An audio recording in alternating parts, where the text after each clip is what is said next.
बाबा जी फरमाते हैं एक लड़की का किरदार इतना मजबूत होना चाहिए कि मर्द को उस तक पहुंचने के लिए अल्लाह से राब्ता करना पड़े। बानो कुद्सिया कहती थी, कम बोलने वाला लड़का और ज्यादा बोलने वाली लड़की एक मुकम्मल जोड़ी होती है। बाबा जी फरमाते हैं कुछ राब्ते फिर से बहाल हो भी जाएं तो इनमें पहली जैसी कशिश नहीं रहती।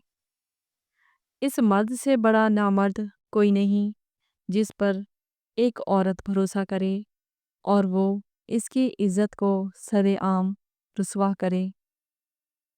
हमारे माशरे की अक्सर तादाद ऐसी है जो किसी मलंग की बददुआ से तो डरती है मगर अल्लाह के बताए गए अजाब से नहीं डरती। बाबा जी फरमाते हैं कि जितना हयादार होना औरत पर फ़र्ज है इतना हयादार होना मर्द पर भी वाजिब है। अव्वल तो इज्जत और मोहब्बत का कोई जोड़ नहीं। अगर कभी किसी एक को चुनना पड़े तो पहले इज्जत, फिर इज्जत और हर बार इज्जत को चुनना। हम अक्सर उन लोगों को तलाश करते हैं जिनसे हमें मोहब्बत करते हैं और इनसे बेखबर रहते हैं जो हमसे मोहब्बत करते हैं। अगर आप हर तरह से टूट चुके हैं लेकिन फिर भी आप में दूसरों के साथ मेहरबानी करने की हिम्मत है तो आप समंदर से भी गहरी मोहब्बत के मुस्तहिक हैं। माँ बाप के साथ आपका सलूक ऐसी कहानी है जो लिखते आप हैं लेकिन आपकी औलाद आपको पढ़ के सुनाती है। अक्लमंद बोलने से पहले और बेवकूफ़ बोलने के बाद सोचता है। दौलत, रुतबा और इख्तियार मिलने से इंसान बदलता नहीं, इसकी असली चेहरा सामने आ जाता है।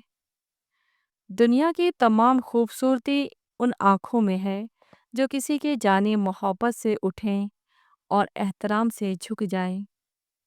छोटे दिमाग बड़ी बड़ी बातों से मुतासिर होते हैं और बड़े दिमाग छोटी छोटी बातों से। इंसान की रूह की असल कैफियत गम है और खुशी एक आर्जी शय है। गुनाह को फैलाने का जरिया भी मत बनो क्योंकि हो सकता है आप तो तौबा कर लो पर जिसको गुनाह पर लगाया है वो आपकी आखिरत की तबाही का सबब बन जाए।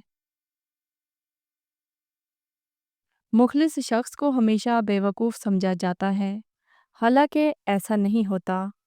वो सब समझता और जानता है, बस वो अपने सब्र की वजह से लोगों की घटिया हरकत को नज़रअंदाज कर देता है।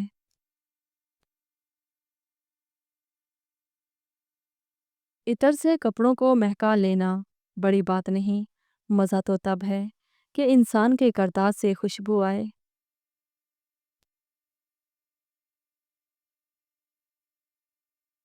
इंसान पर कई तरह का बोझ होता है। हमारे ऊपर सबसे बड़ा बोझ तकब्बुर का होता है और हम ये जाने बगैर कि अल्लाह के नज़दीक कौन बड़ा और कौन घटिया है ये फ़ैसला खुद ही कर लेते हैं।